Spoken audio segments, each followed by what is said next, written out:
to spend 18 years instilling values in their kids and then worry they send them to one of our universities in Florida and it's all going to be undone by Marxist professors. That doesn't work for me. So we have leaned in and led on the issue of higher education more than any other state in the country. We were the first state in the country to eliminate DEI from our public university system.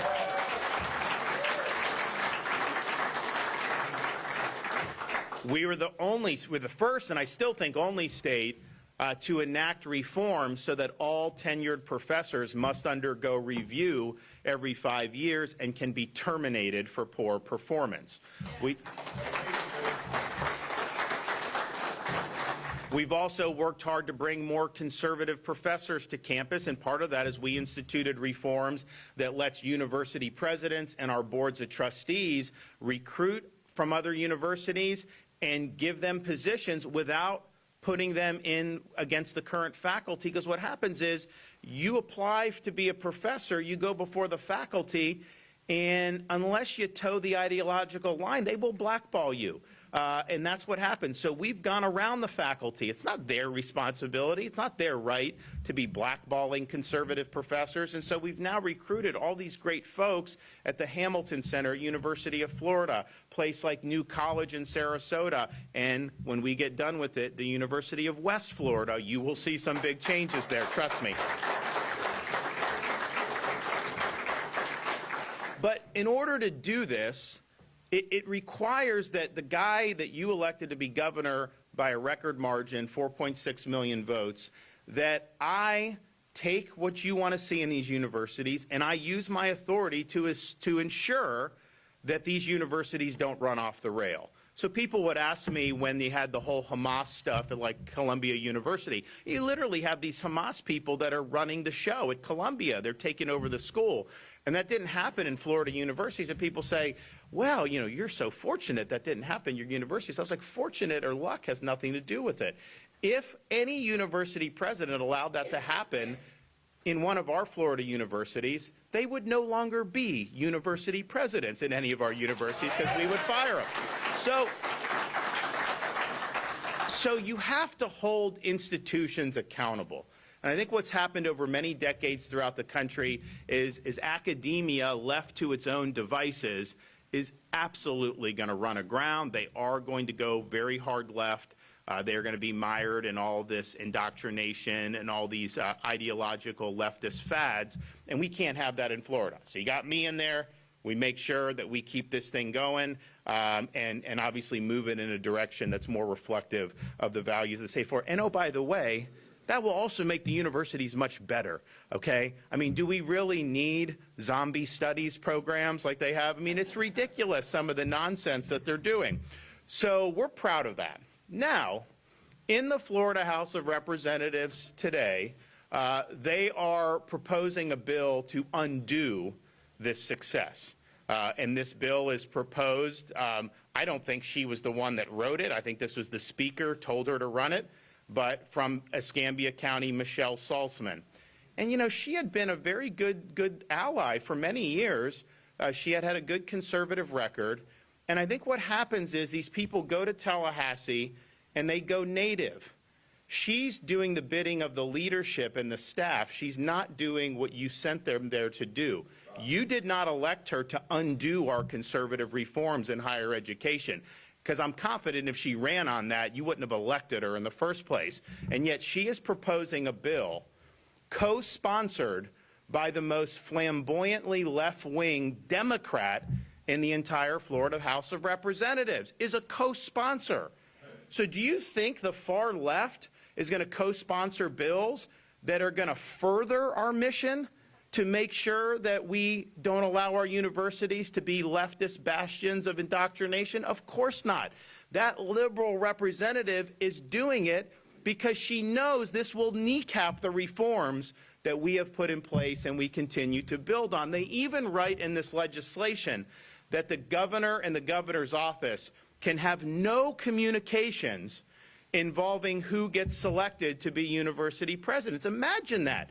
they bring some communist in to be the president of a university, and I'm just supposed to sit there and twiddle my thumbs? That's not how I roll. I'm not going to let that happen to you. I'm not going to let that happen to this state. So this bill,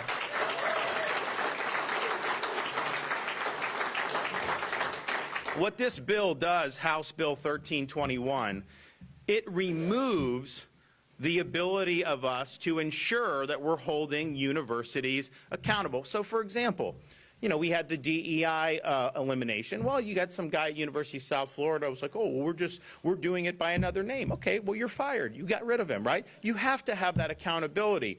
And what Salzman is trying to do, and again, I don't think that this is something she wanted to, I think this is like the speaker told her, you have to do that.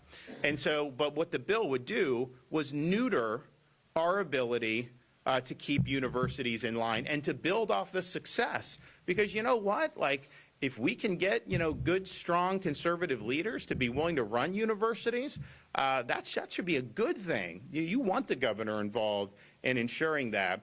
And so this is very ill-conceived. But you say, why would the Florida House of Representatives, you have almost a 3-to-1 supermajority, which, oh, by the way, they didn't have that supermajority until I came along, and yet they are weaponizing that to try to attack us, our administration, and make no mistake, when they're attacking me, they're attacking you. Because all I'm doing is standing up for what I told you I would do when you elected me. And that's what they're doing. And they're trying to empower the left. And I think to myself, you know, nobody has done better than we have in Florida in beating the left, in beating the Democrats, and making sure that we have really strong Florida First policies. And so here we are, have made more progress on higher education than any other state. In fact, the Wall Street Journal last month, they did a front page article, and they said President Trump is looking to overhaul universities, look to Florida to see what's going to happen because Florida's already done it. And they went through everything that we had done, and they said that's the model that's now being done with the Trump administration. And so why would you want to kneecap that? Why would you want to empower the left? And if you take us out of it, that is going to mean they go left. That is the way these things are. So we all know that. Something is rotten in the Florida House of Representatives. These people are not doing what you said, what they told you that they would do. And here's the thing. When you go up there, the leadership will threaten these representatives. They'll say, if you don't do this bill, you will lose your committee assignment. You will lose your projects. You won't have any of your bill heard. So they exact retribution on these members. And so that's why you have people that are pursuing some of this stuff, which is clearly not what they campaigned on. But here's the thing. Leadership's not cost-free. When you lead, you have to face consequences of leading. And so if you're willing to stand up as a representative and reflect the will of your constituents and follow through on your campaign promises, and that means you got to stand up to the House leadership and the staff and all these people that think they can boss you around, you may lose a committee assignment. You may have a project deep sixth, but at the end of the day, Edmund Burke said, the only thing necessary for evil to triumph is for good men to do nothing. So you can sit there on your hands and act like you got to play the game, but that is why this is the least productive Florida House of Representatives in the modern history of the Florida Republican Party, even though we have on paper, the biggest majority in the history of the Florida Republican Party. And I have no problem. If they run and tell you that their platform is to undo our conservative reforms in higher education, you vote for them. What am I going to do on that? I may disagree with it, but it is what it is. That wasn't what they ran on. They all ran saying they were going to support conservative policies. They all said they were going to help build off the success of our Florida First policies and the Florida model. And what they're doing now is the opposite of what they told you they would do. They're trying to sabotage the success because they have a political agenda. These are folks that are not doing what they promised the voters they would do. And that is unacceptable. And what I found in this line of work is if you just tell people what you're going to do, you get in there and do it, not everyone will like it. But they will respect the fact that you said what you're going to do and you followed through. I think what really irks voters is when people tell them, oh, they're going to most conservative thing since sliced bread, they're going to fight the Dems, fight the left, and then they get in and then they collude with the left and collude with the Dems. That's wrong. That's a fraud on the voters who elected these people. And that is what is going on right now in Tallahassee, and you deserve better. So this bill that they're doing is absolutely designed to unravel all the success we've had in higher education. And look, we've done more than any other state by far, but we got a lot more to do. We haven't solved this problem. We got a lot more to do. University of West Florida, buckle up. You're going to see a lot of changes there for the better. It's going to be, I mean, how does like the most conservative part of the state have some of these like some of the most liberal programs in the state? It doesn't make any sense. So the times are changing there too. So you're going to see that.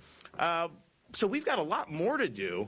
This would kneecap it, and it would basically render the successes null and void, and that's not what you voted for. Now, we're also here today because as part of our university system, we are now having our universities that have embraced the program that's called Hope Florida, which was conceived by the First Lady. And this is something that, you know, everyone was saying was great until these guys had a political agenda to try to manufacture smears and to try to do things. And I think they're doing that to try to hide from the fact that their agenda is so anemic and that they're stabbing you in the back on all these policies. You know, people ask me, I was talking to the neurosurgeon, I came here, he's like, hey, thanks for tort reform. He's like, we've been trying to do that for a long time.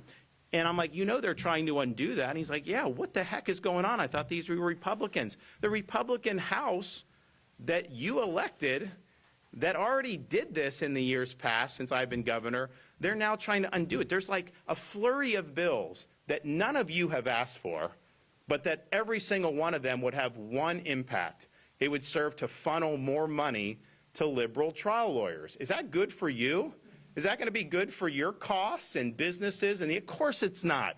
It is not good for this state. It is purely to pay off a special interest group. And so you see that and you're wondering like what the heck's going on. So Hope Florida, when I became governor, you know, we wanted to look at all kinds of different aspects of government. How can we do better? And oh, by the way, since I become governor, if you take the entire debt in the history of Florida, 180 years, and add that all up, we've retired 41% of it just in 6 years, and we're going to do more over the next 2 years. We've quadrupled our state's rainy day fund since I've been governor. We've run massive budget surpluses. We've cut billions of dollars worth of taxes. We have the lowest number of state employees, government employees per capita in the entire United States of America, and our debt per capita is the lowest in all of the United States of America. And so we've put our money where our mouth is. I tell people we were Doge before Doge was cool.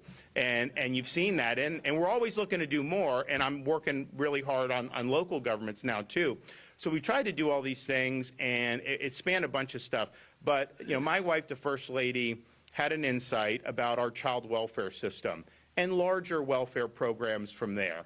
What you have is people that are in need. They will go in, and you'll have a bureaucrat, and the bureaucrat's hardwired to say, okay, what government programs are they eligible for? And let's try to get them on all the government programs. And let's try to keep them on all the government programs. And I think we all know, going back to the war on poverty under LBJ, that is not a pathway to self-sufficiency. That ends up creating a culture of dependency. It's not a way to really lift people up and to put them in a situation where they're going to be able to do very well for themselves. And so, but we in Florida and many places in the country, but we have massive amounts of resources in the faith community, which liberal states won't utilize the faith community. We've embraced the faith community as being important parts of the solution to things, whether it's child welfare, whether it's other things that are important in society.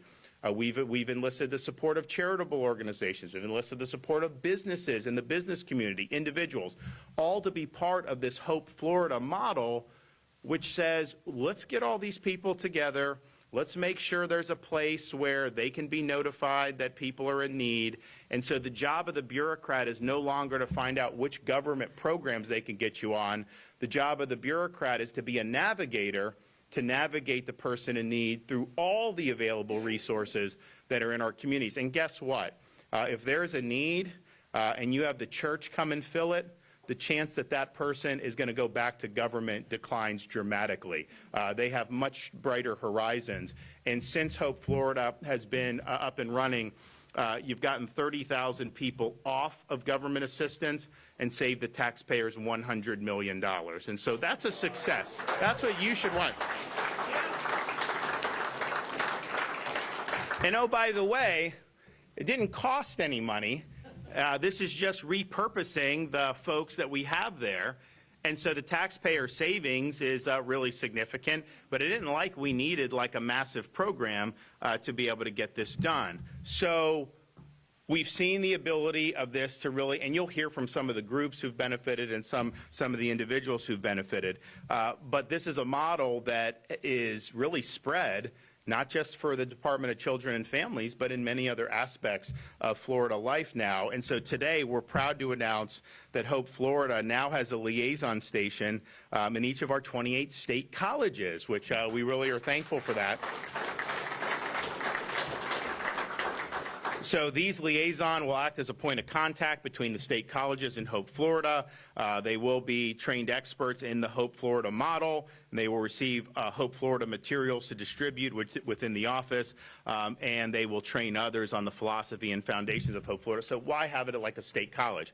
Well, you know, you have a single mom that's got some young kids. She's going to like Pensacola State College, trying to get education to be able to have a good job and to be able to provide for her kids.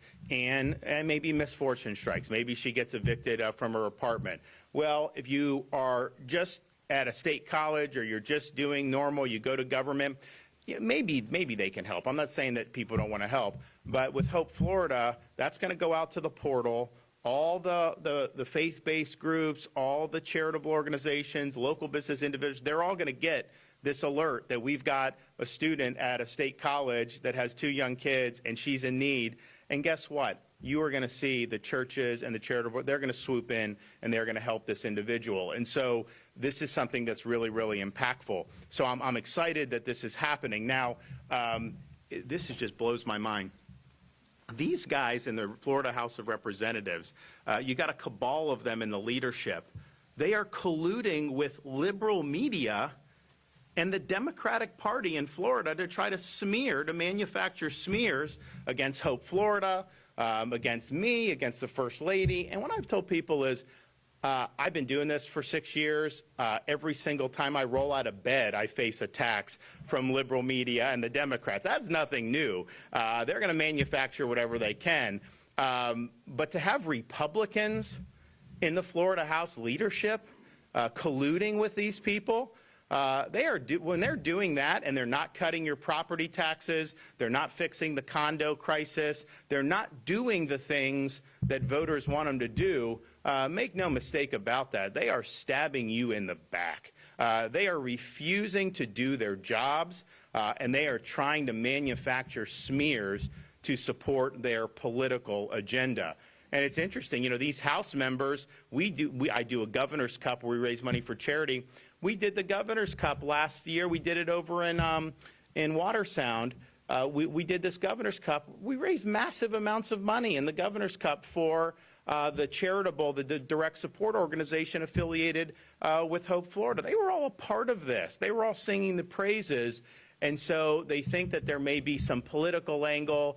They're worried, I think, the fact that I've been calling them out for their lackluster and really treacherous agenda. I mean, it's one thing to do nothing, right? It's another thing to actively empower the Democrats and the left, and that's exactly what they've been doing in the Florida House of Representatives this legislative session. So these smears against Hope Florida, anybody who's making those smears is not serving you well. That is not something that makes sense when very few examples of government actually succeeding and helping to lift people up. And not only that, you have states around the country have come down to study this program and are implementing it in different states around the country. Now, not the liberal states because they don't want to enlist the churches in the effort, but that's their problem. You know, they're wrong about not wanting to do that. So you have that. They come and they do all this stuff. And it's interesting because you listen to some of these are Republican legislators. It's like, how come someone will come from Iowa to learn about Hope, Florida, and you won't even walk down the hall and ask questions about it because you don't even know what you're talking about. You don't even understand what the program is actually doing. So this is something that's really good. I'm really excited that we have this here. Today's announcement is going to make a difference in the lives of people, and especially when you're talking about our state colleges. These are, some of them are working people. I mean, I didn't like, you graduate high school and you come. I know we have that, but you got folks that may be in different stages of their lives, trying to make something of themselves, and they may have some curveballs thrown their way. So let's utilize all the great resources in places like Pensacola to be able to lift these people up. Hope Florida is the way to do that. So I commend everybody that's been involved. I want to thank the First Lady. And here's the thing. When you're governor, anything bad happens, even if you had nothing to do with it, they will blame you. But then when good things happen, that's part of my thing. But I really had no ownership of this. I didn't devise it. She devised it. She set the vision. She executed the vision. And it's been great to see the positive results. And I know the best is yet to come. Okay, with that, the First Lady.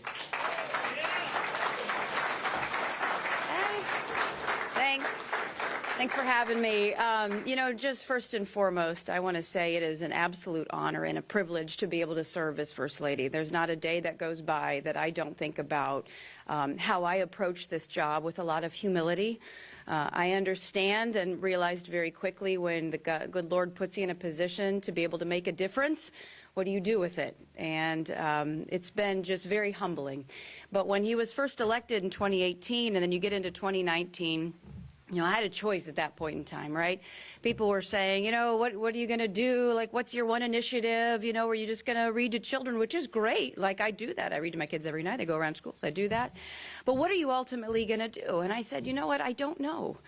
And I want to take this opportunity to go and learn. And so I had the chance to get in front of a lot of groups across the state and people who particularly were in the child welfare sphere, in mental health and in the welfare sphere. And, I wanted to learn more because you don't want to go into anything with, a false assumption of how you think something operates, right? So I wanted to get out there and I wanted to learn. Because I thought, again, as First Lady, what do you do with that opportunity? I don't want to be a potted plant in the side of the room and watch the world go by and take the path of least resistance. Is that what the good Lord wants you to do? Or do you want to get out there and educate yourself? And do you want to learn? And do you want to make a difference? And I went around and I learned from a lot of the key stakeholders. And it was fueled, let me tell you this, it was fueled by the fact that I hate to see people suffer. There are people in our society and in our state who are suffering. And if there is something that we can do to ease their suffering, then we have an obligation to stand up and fight for them. And so therefore, I felt very compelled. But the question is, okay, what do you do? Because I don't believe that government's the solution to anything, right? But government is uniquely positioned, as the governor said. Since the late 1960s, you had the Great Society. You had Johnson came in after the Kennedy assassination. He won in a landslide, and he said, I'm going to take on the war on poverty, and I'm going to reduce and eliminate poverty. And listen, if I could snap my fingers, or the governor could snap his fingers in 2 seconds and get rid of poverty, of course we would do it. But what happened as a result of that? Government grew. Trillions of dollars were spent. And were the people who were suffering ultimately getting the help that they needed and deserved? I would say overwhelmingly no. But what happened is, after that, a lot of very vulnerable people and people who were looking to help were directed to government, right? They got away from the churches. They got away from the communities. They got away from the people who were on the ground, who had the God-given mission to be able to help those people. But there became a disconnect. So we thought, and I thought after traveling the state, right, and learning from all of the experts on the ground and learning to the stakeholders, what can we do uniquely positioned as government when people who are suffering and are in need of help, that single mom, who I sympathize with very much, because I have 3 kids and I know how hard it is. Imagine how hard it is for her.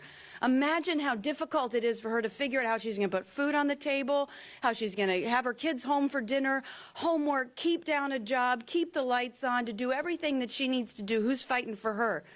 I said, we will. And here's why.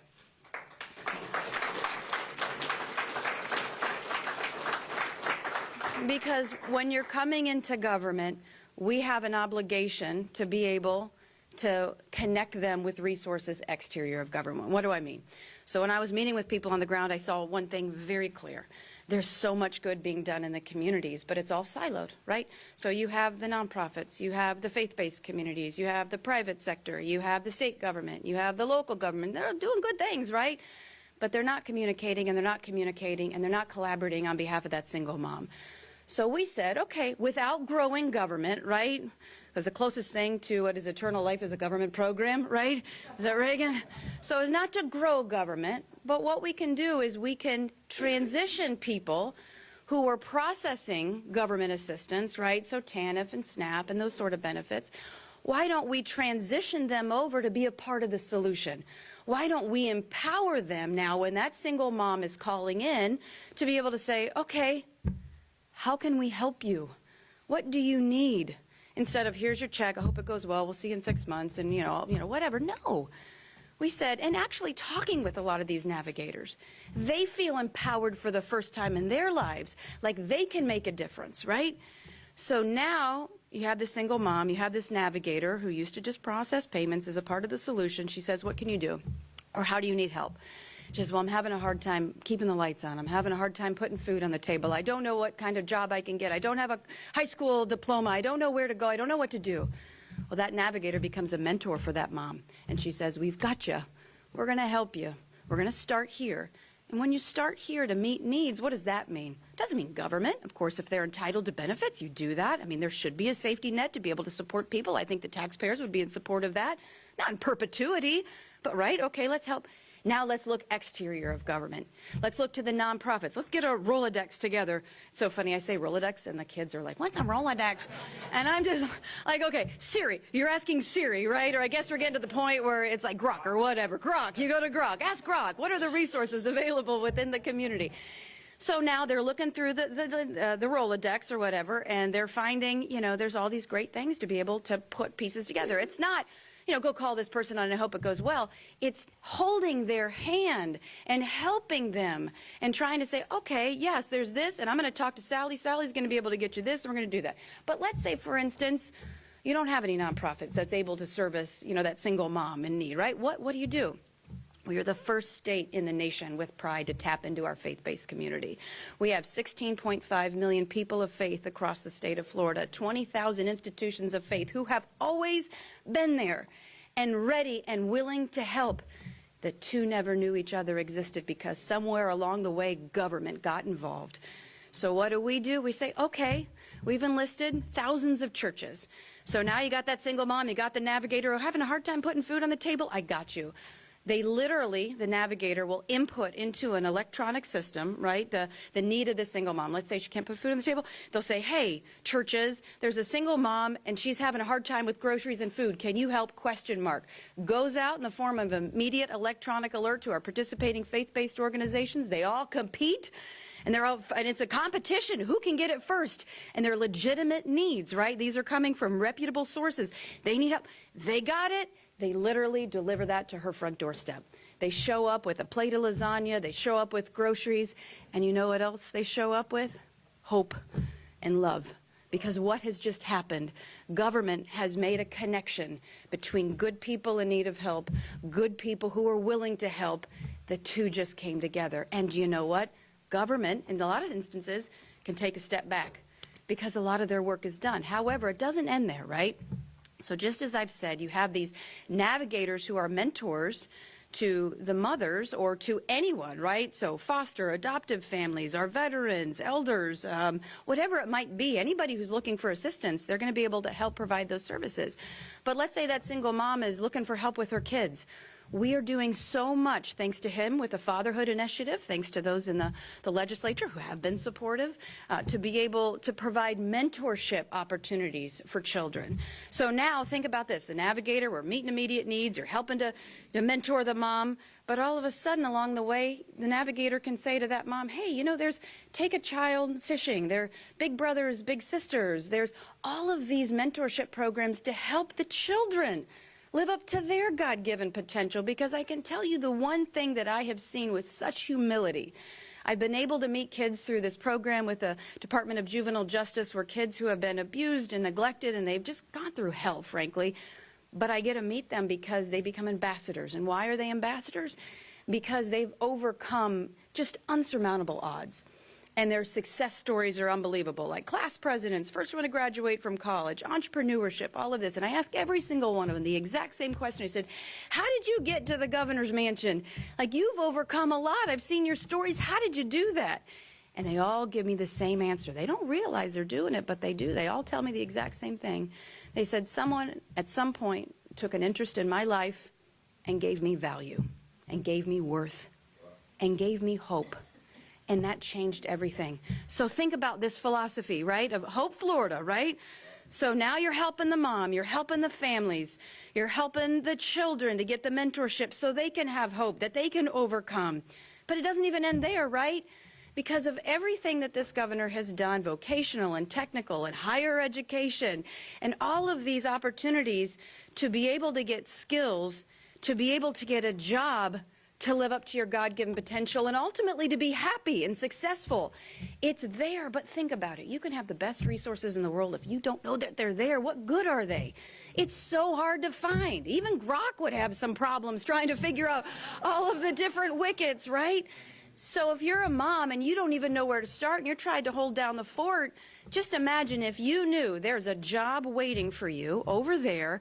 Here are the skills that you can get, a lot of times paid for. You can get paid apprenticeships. You can get all the skills. You can get your high school diploma, whatever it is. We're going to map it out for you, right? You're going to have it. And then this job is waiting for you on the other side where you can make more money. You can be self-sufficient. You can live up to your God-given potential in the American dream. And ultimately, for me, what it is, because it means the most, is happiness. If you, and I go back to what I said in the beginning, this is why I do this. People are like, you're nuts to get out there and get involved in politics. I said, this is why I do it, because you see it's all there. You can help change the trajectory of somebody's life. You can put them on a pathway to economic self-sufficiency. You can help them be happy. And so if you see that, you have an obligation to get into the arena and to fight on behalf of them. And anything less, I think, would be malpractice. And like I said, it's an honor and a privilege. And he mentioned a second ago about the 30,000 number, which I think is just, it's fantastic, right? It's showing people the pathway and hope. But there's also something really interesting about that. And this, we're working to quantify it. But what about the preventative side of things? Why is it that government a lot of times in all its glory waits until there's a problem, then they react, and the outcomes aren't as good, they spend more money, there's more bureaucracy, there's more bloat, there's more waste, there's no accountability, all of this stuff. What if we get in front of problems? What if there's a way to prevent that child from being taken from the household? What if there's a way that we can help that single mom before she even goes into government assistance? We're doing that. So, for instance, the other day we partnered with every single sheriff's office across the state of Florida. Why? Well, because their deputies are the first ones on the ground when there's a problem, and they're going into the communities, and they know the people in the communities. And prior to all of this, if they saw that there was a problem, they might know of maybe one nonprofit or something. But now they see a problem, they say, you know what, do you need help? And then they can go ahead and they can tell them about the Hope Florida model. Call one number. Right? 833-GET-HOPE. Talk to a human. That's the other thing about society. We've all gotten down to this, right? It's like, can we just talk to somebody? And that's what you can do. You can talk to a human. You can go to the website and you can get help. That's how you get in front of it. Helping in the colleges, that's how you get in front of it. Working with the schools, that's how you get in front of it. You try to help prevent people from ever going into government to begin with. And think about, this is not a program per se. This is about a philosophy. This is about how do we re-engineer and restructure government to benefit the taxpayer and to benefit the people who deserve help. Because if there's a mom out there right now and she doesn't know where to turn, but dang it, does she need help? Man, does she not want the pathway? And we know we have it. We have an obligation to tell her about it so that she can be happy. And it all makes sense. It's crystal clear, Dewey said. I mean, I'd be happy to do whatever's necessary to talk to anybody about this. And that's why you see people coming from all over the United States of America to come to Florida, to say Florida is leading. And we don't have copyright on this. You want to do it, go forth and take the model and run with it because it's a success. And from my perspective, it's really an honor and it's a privilege to be in this position to be able to help people in need. It's one that I approach with much humility, and it's one that I'm going to keep fighting for every day of the week and twice on Sunday. Oh, God bless you.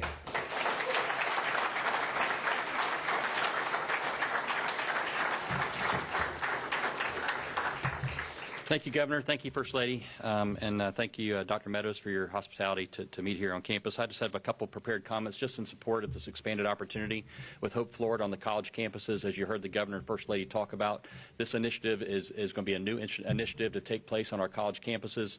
I know Chancellor Rodriguez is here somewhere. I know Commissioner Diaz is not here, but I want to thank him as well. But as a state college president, I'm looking forward to the benefits this program, the Hope Navigator program, will bring to our students, our campuses, and our communities.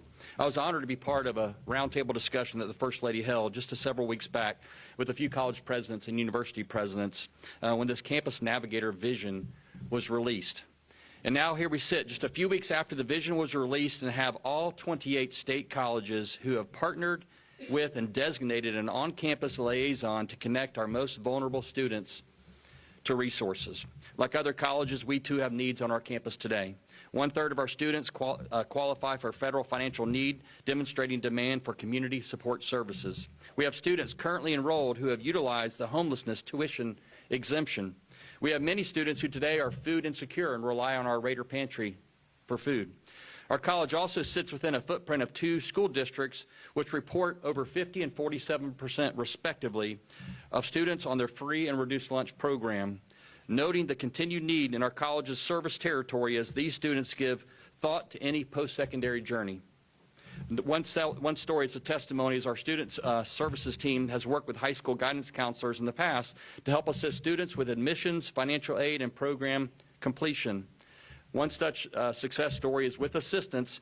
The student was living on a friend's couch due to his mother's drug abuse problem. First Lady, you're kind of hitting on this, that single mom situation where you have some hardships at home.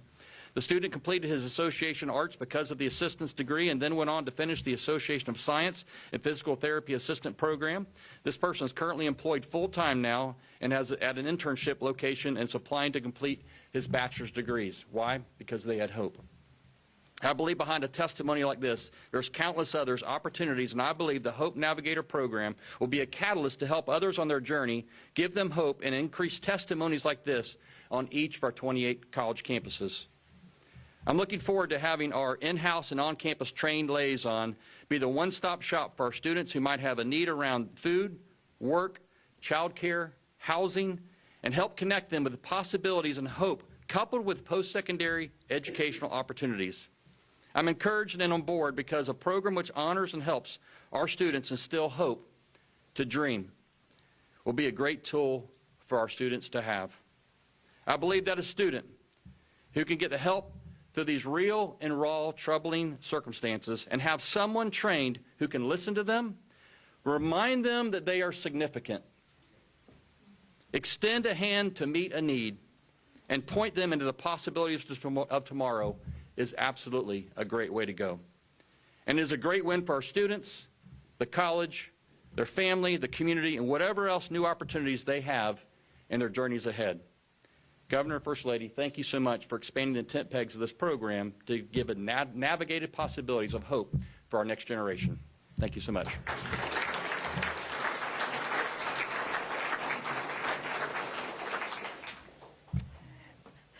Hello, sorry. On behalf of Vision of Hope, I would like to thank Governor and First Lady DeSantis so much for the wonderful Hope Florida program, a network of people helping people. What a difference it is making in the lives of our friends with intellectual and developmental disabilities at Vision of Hope. More joy, more success, more hope. Thanks to the generous support of Hope Florida, we are excited to introduce an incredible new program called Equipping Minds. It is designed to enhance cognitive function by improving memory, processing speed, and overall work performance. It is highly adaptable to meet the unique needs of each learner and is especially beneficial for those individuals who are aging, who are on the autism spectrum, who have ADD, ADHD, or other specific learning challenges. As far as we know, This program is not currently being offered in person anywhere in the state of Florida. It's online, but not in person. We are in the process right now of becoming certified to teach it and look forward to launching these classes in the fall. We were also able to modify the workspace at our transition center to include both a kitchen and a woodworking area. This enabled us to broaden the vocational skills that we are able to offer to our participants. It has been amazing to watch each one work hard and flourish. One young man in our program was he excelled in the woodworking area and has gained so much self-confidence that he says he is now ready to face the world and try to pursue a career. And if you knew this young man, it would be a big deal. It's a big deal for him. Another wonderful story I'd like to share, and there's many. I'd like to share a lot, but anyway, another story I'd like to share is about a young lady who told us how she loved to bake with her grandmother. Then on a community-based learning trip to Publix, we were walking through, and she looked at the bakery section, and she said, I want to work there someday. She had also expressed how she would like to take cooking classes and baking classes one day to give her more experience. Well, with our modified kitchen, thanks to Hope Florida, we gave her more cooking experience and more baking experience, and she loved it. Now, our job coach knew that baking was her passion, and so she went out in the community looking for a place for this girl to go. Well, she found a new shop called The Makery, and she went in and talked to the shop owner. Well, that shop owner was more than willing to give Megan a try. So Megan started volunteering there, and the lady fell in love with her. Megan is so enthusiastic and whatnot, so the lady wanted to hire her.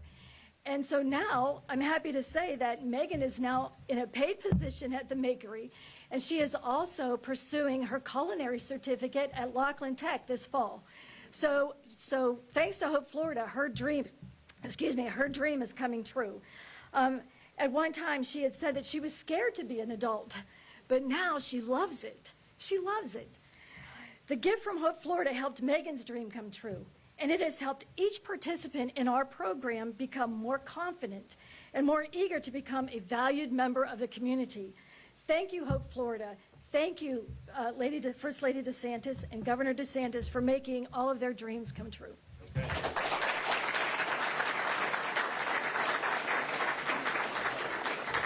Governor, First Lady, thank y'all for allowing me to come today and share about St. Andrew's Christian Care Center. We are a 501c3 operating with only volunteers, zero payroll. We are the largest food bank in North Florida. Last May, Hope Florida awarded us $20,000. Thank you again.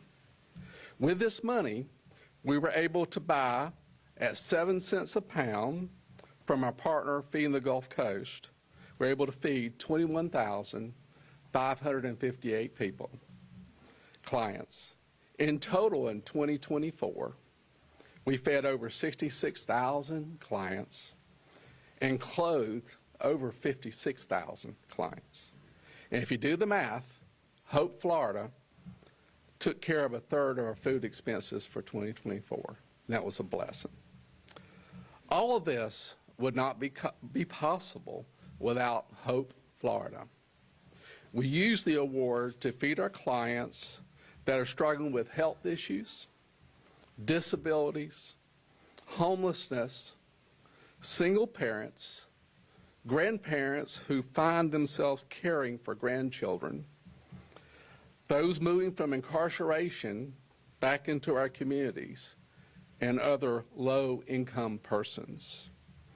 Our counselors meets with each of these clients. We listen to their struggles, we listen to their needs, and it'll break your heart. We share our resources within our community, but as it's been pointed out, our knowledge is limited on what's out there in our communities. This is where Hope Florida has been so much help to us. And we have posters around to communicate how to contact Hope Florida. We have personal cards that they can walk out with to make contact. We share how Hope Florida can connect them, as has been shared earlier, to sources and connect them for help, which will put a smile on their face when they feel that they're partnering with someone. Hope navigators will listen, put a plan together for these clients. This helps the clients that are struggling with what next to do. Hope Florida brings hope and a better path for their future. Thank y'all.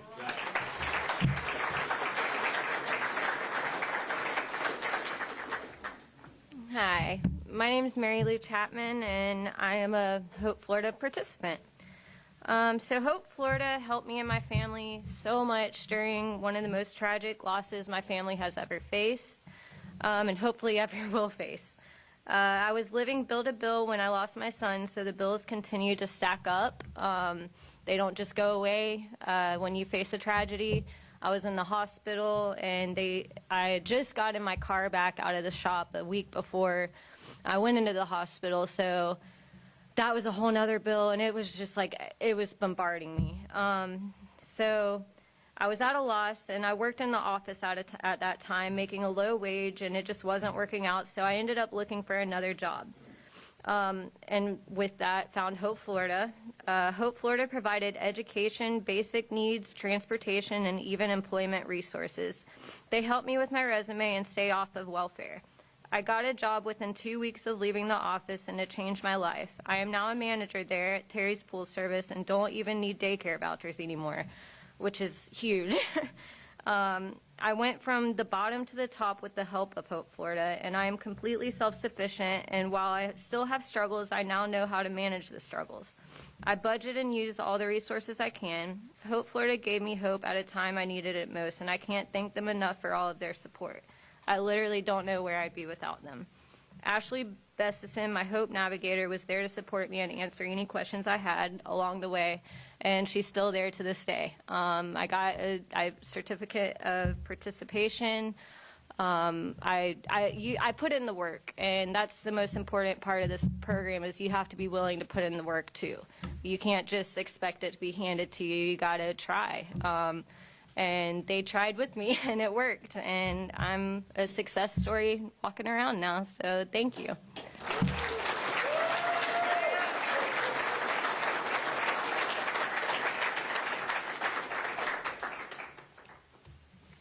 Good morning. I'm Ray Rodriguez. I'm the Chancellor of the State University System of Florida. I'm here just to say a few words on House Bill 1321. The University System of Florida is governed by the Board of Governors. Prior to the creation of the Board of Governors, the University System of Florida was governed by the Florida Board of Regents. This was from 1965 through 2001. The Board of Regents was created by the legislature and placed in statute.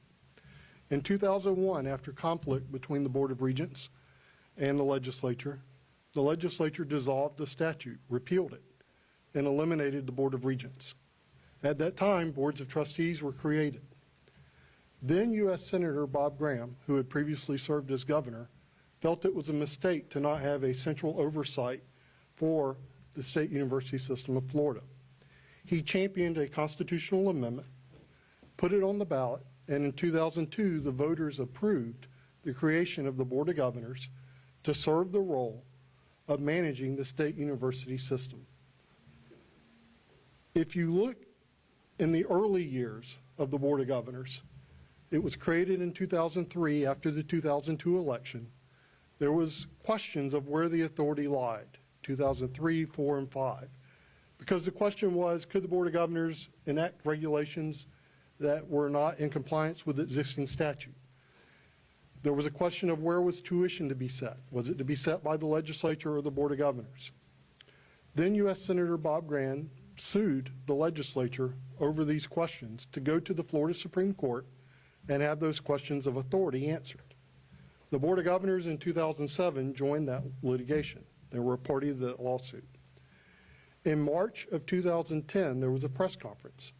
And at the press conference, which was attended by the Speaker of the House, the President of the Senate, the governor of the state of Florida, the chair of the Board of Governors, the chancellor of the state university system, it was announced that the Board of Governors was withdrawing from that litigation. It was no longer going to be a party to the lawsuit. And instead, it was announced that through negotiation, a governance agreement had been reached between the Board of Governors, the Florida legislature, and approved by the then governor of the state of Florida. And the governance agreement was straightforward. On matters of tuition, it was recognized that the legislature held the power of the purse. But on matters of policy, dealing with the state university system, it was recognized that the policy belonged in the hands of the Board of Governors. The governance agreement affirmed, and I'm quoting from the governance agreement, the exclusive authority of the Board of Governors for delegating powers and duties to the boards of trustees. This language conforms specifically with the language in the Constitution, the Florida Constitution, which says the Board of Governors shall establish the powers and duties of the boards of trustees. The governance agreement also affirmed the exclusive authority of the Board of Governors over all personnel programs within the state university system. This also conformed with the Florida Constitution, which stated that the Board of Governors shall operate, regulate, control, and be fully responsible for the management of the whole university system. House Bill 1321 removes the Board of Governors from the personnel management of the universities in the selection of the president. Earlier, you heard Governor DeSantis point to a provision in the bill that would prohibit the governor or his staff from communicating with trustees. In the bill itself, the Board of Governors are removed and no longer have the role that was spelled out not only in the Constitution, but in the governance agreement to play a role in the selection of the president through the role of confirmation, working with the boards of trustees. That governance agreement was critical because once that agreement was reached, it became the foundation for what has become the most successful state university system in the entire country. Two pillars were placed on that foundation. The first was performance-based funding, where the legislature and the Board of Governors worked together to define the goals, and with the executive office of the governor, of our university system, which were the 10 metrics of student success, and then aligned our incentives, which is the appropriations to support those goals. Performance-based funding is why we have the top-ranked university system in the country right now. The second pillar was preeminence, where we defined what are the metrics of excellence for our Tier 1 research universities, and then put together an appropriation plan to support that. All of this was done through collaboration, beginning with regulation at the Board of Governors, legislation from our legislature, and then appropriation. And together, the results are indisputable. As the governor mentioned earlier, we have the lowest tuition in the country. Our tuition is 45% lower than the national average for an in-state student. In our system, you can leave spring semester, spend your summer working full-time at a minimum wage job, and before the summer is over, have earned enough to pay for your fall and spring tuition and fees. That makes us one of the last public university systems in the country that you can work your way through. Florida is number 2 in the nation in financial aid, and we're number 1 in the nation in merit-based financial aid. That is why 77% of the students that are enrolled in our system, because of our low tuition and our high financial aid, are enrolled with no student loans, no debt. And when you look across the country, what you see is frustration with higher education.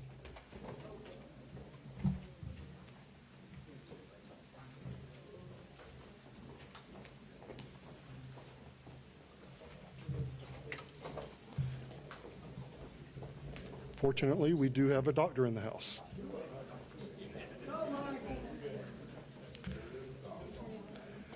Frustration with higher education because students enroll and then they drop out. In our nation, 3 out of 4 students who enroll persist, but in our system, 9 out of 10 persist from year 1 to year 2. You see frustration that people are getting degrees and they can't get jobs. In our system, 74% of our students who graduate within a year are employed or they're continuing their education, and if they're employed, their median wage is $50,000, significantly higher than those that just have a college degree. And our governor has made it a mission to root out indoctrination in our higher education system. Last year, we completed the largest survey that's ever been done of university students. And what we learned is 78% of our students believe that their university offers viewpoint diversity, and 81% of our students believe their university offers intellectual freedom. You cannot argue with the results of our system based on the governance agreement, based on the Constitution of the state of Florida. Now, I know legislation changes as it works its way through the process. It's my sincere desire that the bills we see in both chambers are eventually amended so that they comply with the Constitution and that they maintain this governance agreement, which has proven to be so successful for our students. We have the second largest university system in the nation. We have 400,000 students that are counting on us to get this right. It's my sincere desire that we will work together to do so.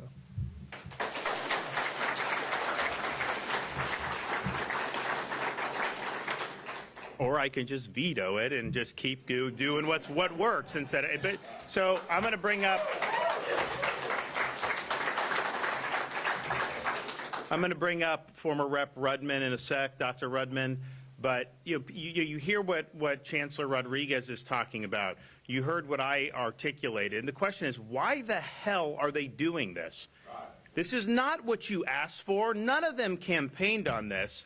Why is this happening given the success we've had? Wouldn't you want to build off the success rather than sabotage the success? And the answer is the leadership in the Florida House of Representatives basically has two agenda items. One is to enrich liberal trial lawyers, and they're trying to undo all our tort reform that has proved to be successful. You didn't ask for that. The special interests asked for that. But the other thing they're trying to do is simply trying to undermine me and attack me and undermine our policies that have proven to be successful and that you voted for.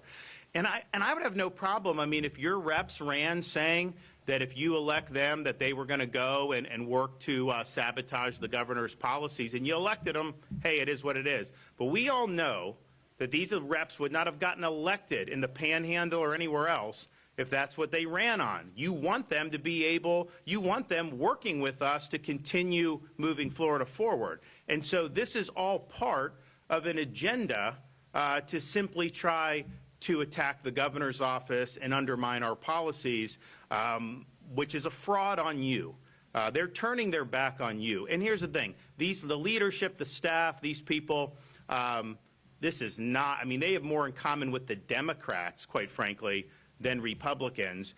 And so they get in these positions. But, you know, the rank and file members should not be standing for this. They shouldn't just sit there and be quiet while these attempts at sabotage are happening, while they're trying to fabricate smears against things like Hope Florida. They should stand up and be counted and do what's right for you.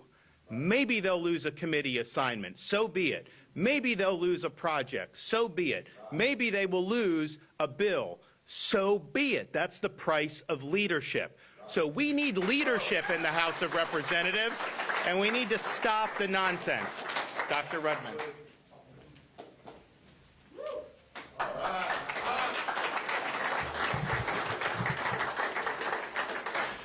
Thank you, Governor. Thank you, First Lady, for inviting me here today. And first of all, I want everybody to know that the officer is fine. You know how it is when you're standing for a long period of time, you lock your knees. So I want everybody to know that the officer is fine. But Governor, First Lady, let me welcome you to Pensacola, which is known around the world by many titles.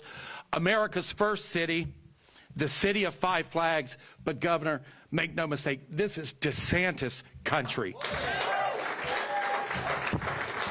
Now, before we get started, let me also remind everyone here that back when the rest of the world was losing their minds, during this COVID hysteria, while we're on the topic of education, I want you to remember that our governor is the reason that our kids were able to go back to school in person, mask-free, and without those ridiculous quarantine policies. And Governor, I remember, because I was here in Santa Rosa County fighting my local school board, they were insisting on sending healthy kids home, and their only crime was that they happened to be sitting next to another kid that was coughing. Just utterly, utterly ridiculous stuff. Our governor fought tooth and nail against that garbage. He took these rogue school boards to task. He freed our schools. And Governor, just for that alone, we can never thank you enough. Now, to welcome the governor and the First Lady here at Pensacola State College on the topic of education is truly fitting. For many citizens in Northwest Florida, Pensacola State College, it's their lifeline. It's part of their game plan to achieve that job or to pursue that career that they've wanted all their lives. You know, we're essentially a military bedroom community here, and our citizens, they understand the value of education, but they also understand the value of a dollar. They see the state college system as the most affordable and the most successful way to achieve their goals. They understand, like you and I do, that it makes no sense to pay a private university $40,000 a year for 2 years of prerequisite classes that they could probably take right here at Pensacola State College for a fraction of the price. Our families here, they also understand the importance of job training and learning essential skill sets. To that end, as your state representative from Navarre, I worked with the governor to pass a law that made it easier for our military combat medics to go back to nursing school and join our nursing workforce. And PSC is happy to train those future nurses. Make no mistake, if you have skills or if you're willing to learn skills and you want to use those skills to the betterment of the state of Florida, we will find a place for you in Florida. But that's not all the governor has done to improve our colleges and universities. I want to thank our governor also for rooting out these garbage philosophies of wokeism, anti-Semitism, socialism, and DEI from our schools. And let me tell you, because I was there, it's not as easy as it sounds. Because in the Florida House, you see, the local Democrats, they have their own Florida version of the squad. The governor mentioned one of the members, Anna Escamani, earlier, who's trying to resuscitate DEI at all costs. You know, Governor, there was this radical there when I was there, Angie Nixon, who sympathized with the anti-Semites. She sympathized with the terrorists. And then you had Democrat trial lawyer Hillary Cassell, who voted down my Second Amendment bill, who spoke against our medical freedom bill. And, you know, to her, if you have a problem, bigger government was her solution. So let me tell you, it wasn't easy for the governor to do everything he did. But Ron DeSantis did everything he promised you, the voter. He did what you elected him to do. And I'm here to tell you, not just any Republican could have done that.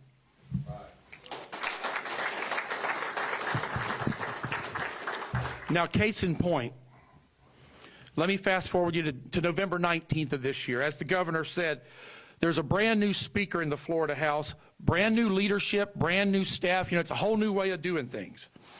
November 19th, I was in Tallahassee getting sworn in to begin my second term of office.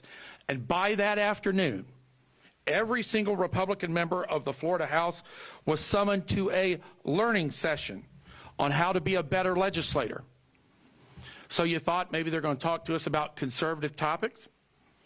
There was no mention of open carry, no mention of repealing red flag laws, no mention of eliminating ghost candidates in our elections, no mention of taking away legal standing from illegal immigrants, which, by the way, Governor, these were all bills that I filed this session.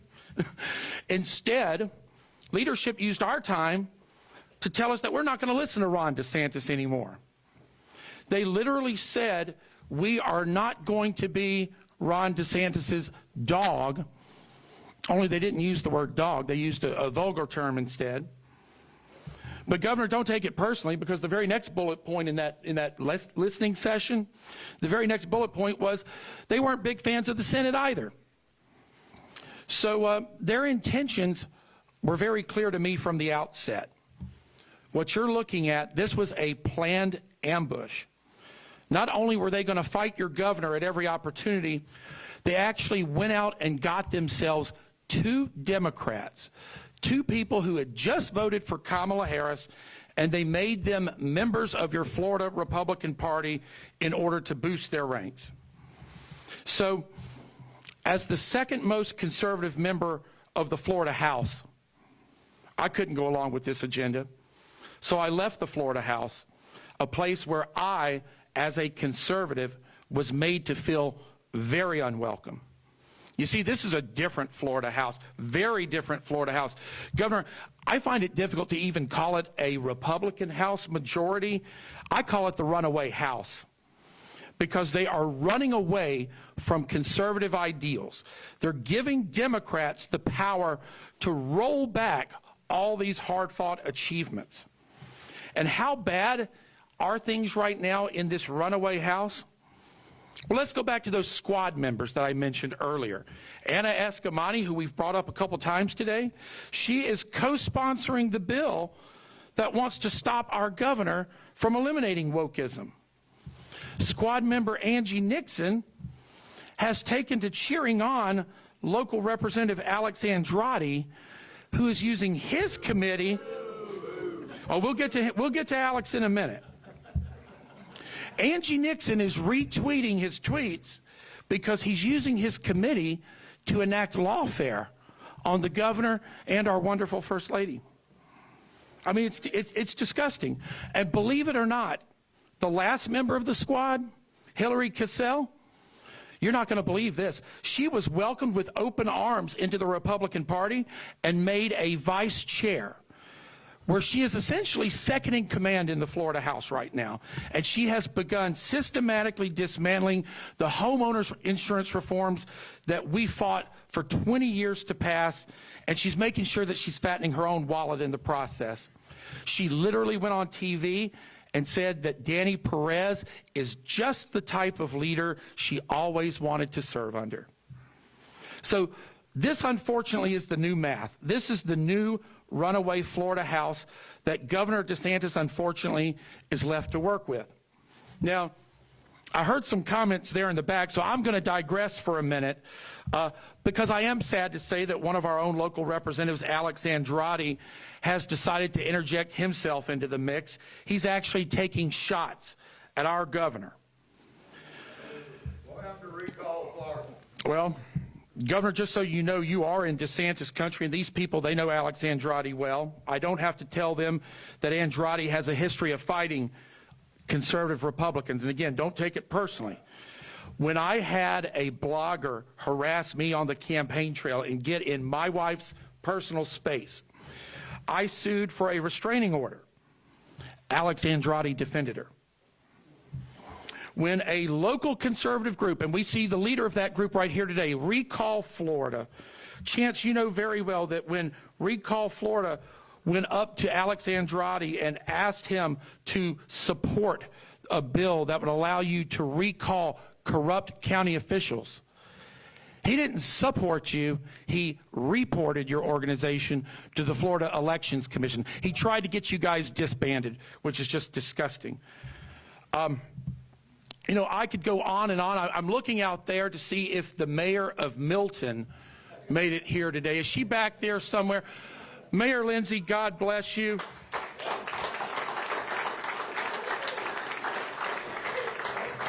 We're joined today by the mayor of the city of Milton, who is yet another casualty of Andrade's lawfare tactics. You see, Alex Andrade used to be city attorney of Milton, where he literally sued the mayor. I'm happy to report that after the 2024 election, the new Milton City Council fired Andrade as city attorney.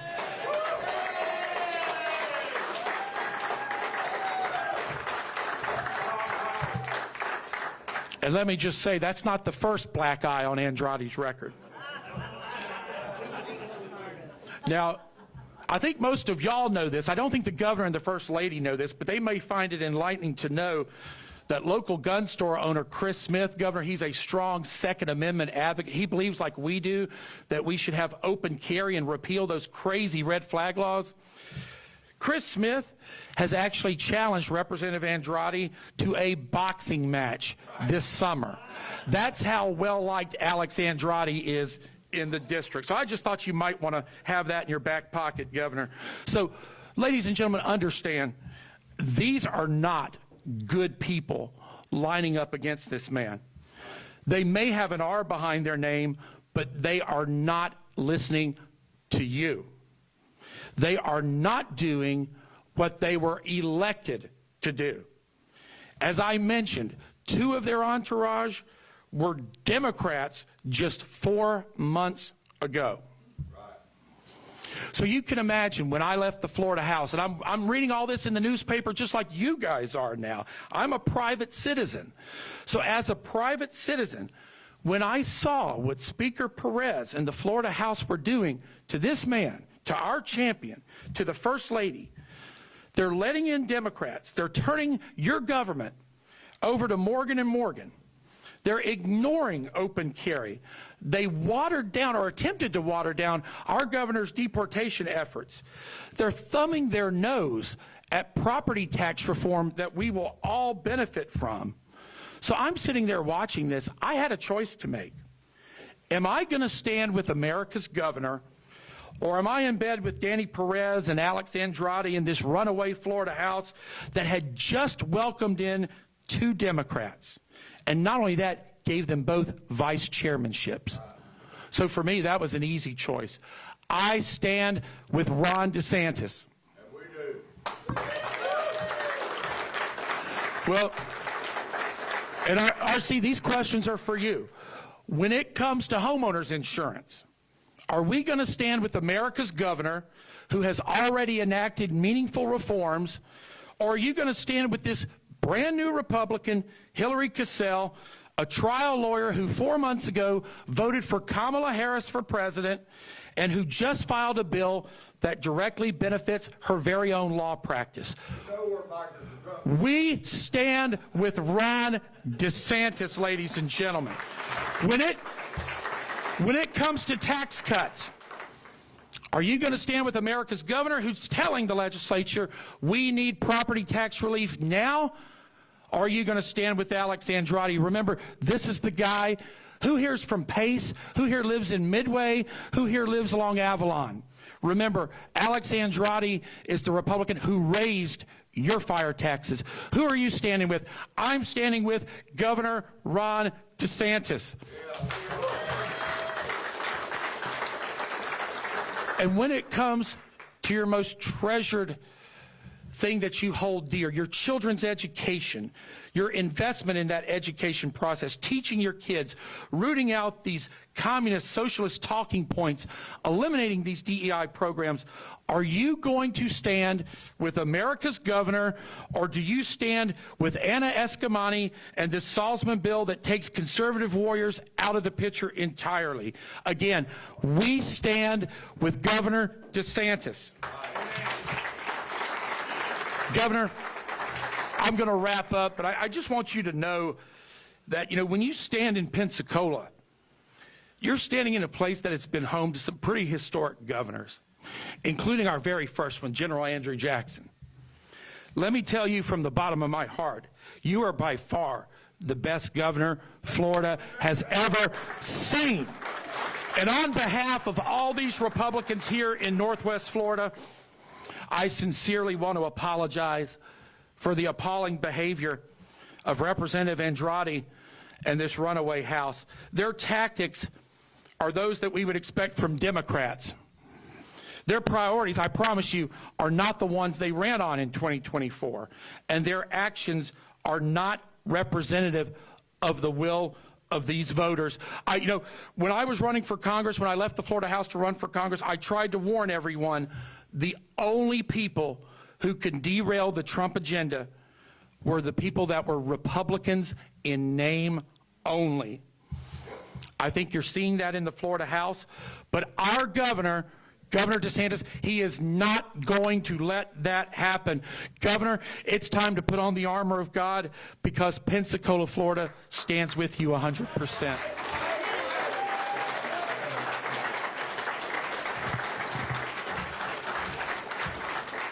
And so Dr. Rudman, he actually mentioned some of the COVID stuff we were fighting against, fighting Fauci, doing this stuff, making sure kids were in school, all this stuff. And one of the guys that really helped us do that was our Surgeon General, Dr. Joseph Ladapo, who's done a really good job. He's the best Surgeon General in the country. And it's interesting, this shows you the Florida House. They're actually doing a different bill that would have the effect of firing Ladapo as being Surgeon General. It would also fire our Florida Department of Transportation Secretary, who was instrumental after Hurricane Ian when we rebuilt the Pine Island Bridge in 3 days. Why? Because Ladapo has a job at University of Florida as well. He doesn't live in the Tallahassee swamp, and they're saying that all of these agency heads must live in the swamp. I want to drain the swamp. I don't want to refill the swamp. Where are they getting this? It's an asinine proposal, but it is motivated to try to take out people like Ladapo who've stood by you, who've done a good job. They didn't run saying they were going to launch pot shots against Ladapo and these other great agency heads who've served Florida well. No, they didn't do that. They're pulling it out of their rear ends and trying to jam it through this process. Over my veto pen, though, it isn't going to work, so we're fine. But this just gives you a sense of what's going on. So, I've been talking with folks recently. Your representatives need to hear from you. You need to tell them that what they're doing in the Florida House is not what you voted for. You have the ability to hold them accountable. You can call them on this nonsense. They didn't tell you this is what they were going to do. This wasn't the agenda that they campaigned on. And after all the success that we've had in Florida, I go to these other states and they always, we wish we had, Florida policies here in this state or that state. They want to seek your vote on that basis and then turn around and sabotage it. They can't get away with that. And I know you will not let them get away with it. So thank you. All right. Do we got any questions back there? Yes.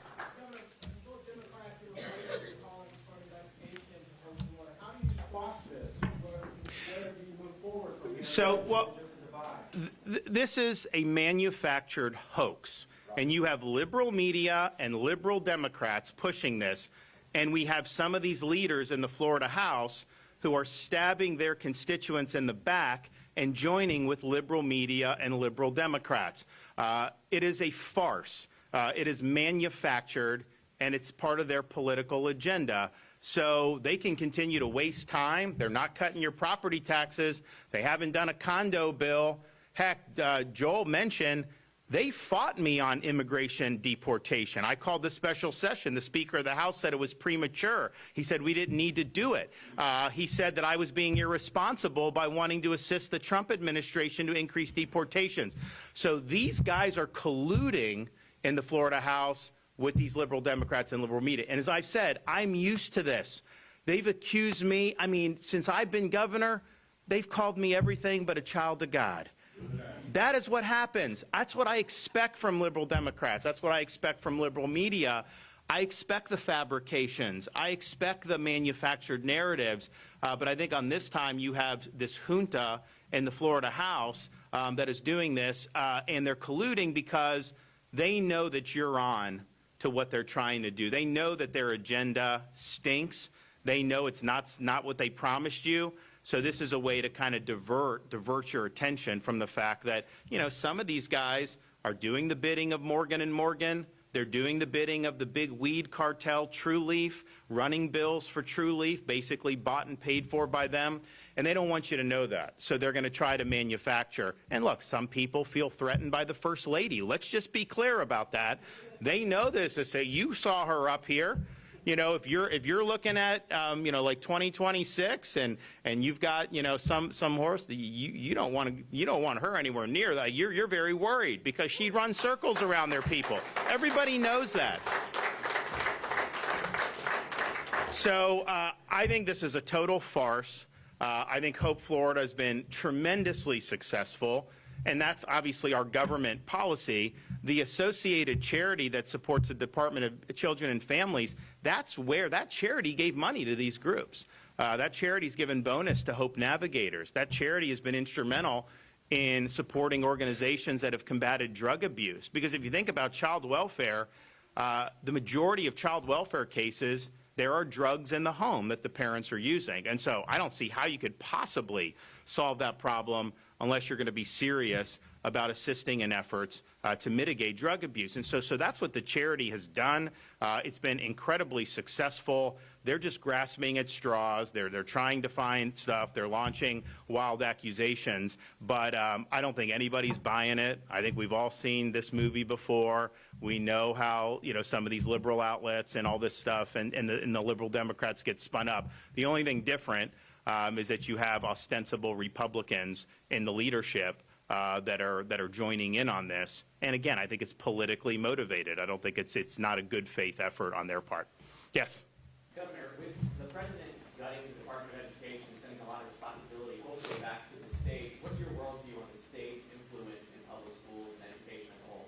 Well, I commend the president for cutting out the Department of Education bureaucracy. Block grant us that money. We'll use it much better without these Department of Education federal bureaucrats getting their grubby hands on it. So yes, block grant us the money.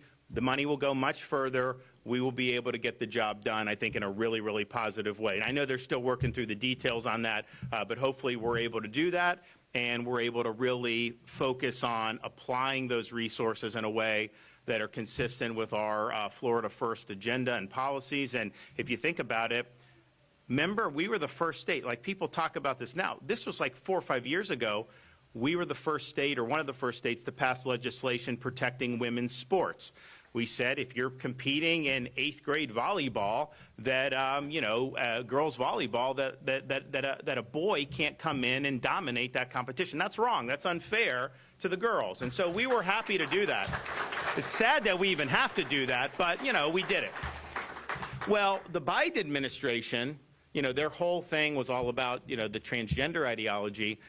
They threatened to withhold free and reduced lunch money from poor kids as a result, in reprisal for us standing up for that. And I'm just thinking to myself, they're trying to wield the power of the purse federally to kneecap the state of Florida's policies, and we refuse to buckle under that. In fact, I rejected almost $1 billion in money from Biden. That one was on transportation. He wanted us to do woke transportation policy. So he wanted me to have the state monitor your tailpipe emissions. I am not doing that. And then they wanted all this money. They wanted me to spend all this money to bring in illegal aliens. I'm not doing that either. So we rejected that. And but the thing was, when Biden was president, we told them we don't want it. We'll send it back. They're like, well, what do you mean you're sending it back? Like, we're not going to use it. I'm not going to let you bribe us into changing our policies. I have to do the policies that the people of Florida elected me to do. But they didn't even know how to take it back. They're like, no one's ever sent money back. So about a month or two ago, we were up in Washington and we met with Elon Musk. And I told him, I said, Elon, I got almost $1 billion here. The Biden administration put all these strings attached. I offered to send it back to him. They didn't know how to take it. He's like, oh, no, we'll take it. So he got a Doge guy they called Treasury, and we submitted it back. And we're on the board for almost $1 billion to help Doge. And then we're working on some more stuff. Hopefully we'll have another announcement very, very soon. But this idea that like a liberal administration like Biden can send this money and then try to compel you to behave in certain ways, that's not good for education. And I understand why they do it, and there are times on the conservative side, I don't want to give money unless you're serving a conservative end, but the federal government was not designed to do K-12 education. That was not what the Founding Fathers intended. There was never really any constitutional basis to do that. And so when Jimmy Carter did it in the late 70s, our education system, has it gotten better since you've had federal meddling in K-12? No, it hasn't. So empower us. We'll take that, and I think we'll be able to get the job done well. Yes. Yes, sir. Governor, at the Florida State Athletic Commission, this is a personal request I have. Okay. Later down junior plumbing. Oh, good. Fourth generation. But anyways, we have an executive director, his name is Timothy we've had lots of problems with it. Our events are going down in the state of Florida. We also have a lot of combat. Are you on the board of FHSA? I'm one of the referees. Okay. And, Have you spoken to any people on the board about it? I have. Okay. And I was just gonna put it in your ear if you could help us out. I'll look into it. I'll look into it. You know, it's interesting. So the Florida High School Athletic Association, when I became governor, it was like a self-created board, and they had no real oversight. I don't even know how these people ended up on the board. And which is, you know, it's not necessarily like a huge thing for a governor, you know, normally and day to day. But what happened was when COVID hit, they wanted to close sports, FHSA. So they had this hearing. So this is probably in like June or July of 2020. So COVID had hit, you know, a couple months earlier. And it was very clear that younger people were not at significant risk. Certainly athletic people were not at significant risk. Like you'd get it, you get sick. But the idea that you'd have a hospitalization or a fatality was very, very, very rare. And we all know, I mean, you could get hospitalized with the flu. The flu creates. So it was, we're not going to stop society. These kids need to be in sports or whatever. And so they did this hearing, and they had all these doctors affiliated with FHSAA, and they were all coming one after another saying, oh, the kids are going to die if you have sports, if you do this. And I'm thinking to myself, that is wrong. That is not true. And this is kind of a whole issue with COVID. It exposed the soft underbelly of the medical profession. You know, we've got some of these people that don't know what the hell they're talking about. And it's honestly very scary because you used to go in, you'd assume anyone with a doctor, with an MD, you know, is going to take care of you. And then you're turning around and saying that a 17-year-old kid can't be playing football because of COVID? I mean, that's just not true, right? Just like some of these pediatricians are saying you got to give an mRNA jab to a newborn baby for COVID. That is not true. That is not good policy. So we had a knockdown, drag-out fight over that. I didn't control the board, but we just said, you're playing sports. So, and I said, look, if you don't want to play, fine. No one's forcing anyone to play, but you got to give them a thing. So what ended up happening is we saved the season. We had kids from other states that would move to Florida because they weren't allowed to play in Illinois. They weren't allowed to play in California. And then they were able to do that. And it's interesting, I got a buddy that's involved in high up in Major League Baseball for one of the teams, and he told me that if you look over the last few years and look at the talent that's come out of California versus Florida, California has gone down because these kids were locked out of sport. They weren't getting at bats. They weren't getting innings, and you just can't do that at that age. You need the at bats. So just by sticking up and saving sports, that had a huge impact on people's lives in the state of Florida, on these kids' lives. And I remember going to the football playoffs, and they're like, will you speak to one of the teams? I'm like, fine. So I go there, and they're like, what can you say to the team? And I was like, well, one, good luck.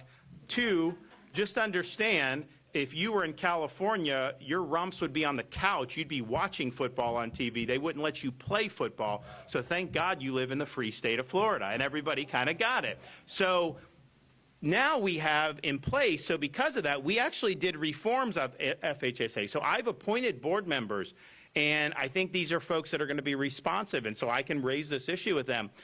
But this is another thing the legislature is trying to monkey around with. They don't like the fact that we saved the day on sports, and so as an attack on me, they're trying to neuter our ability to put people on the High School Athletic Association. And again, I'm not saying that's the most important issue on every voter's mind, but as somebody that was played sports throughout Florida and went to high school down in Dunedin, I understand it's important for a lot of people. So we will look at that, and we will see what needs to be done. Okay, guys, thanks so much. God bless everybody. We'll see you.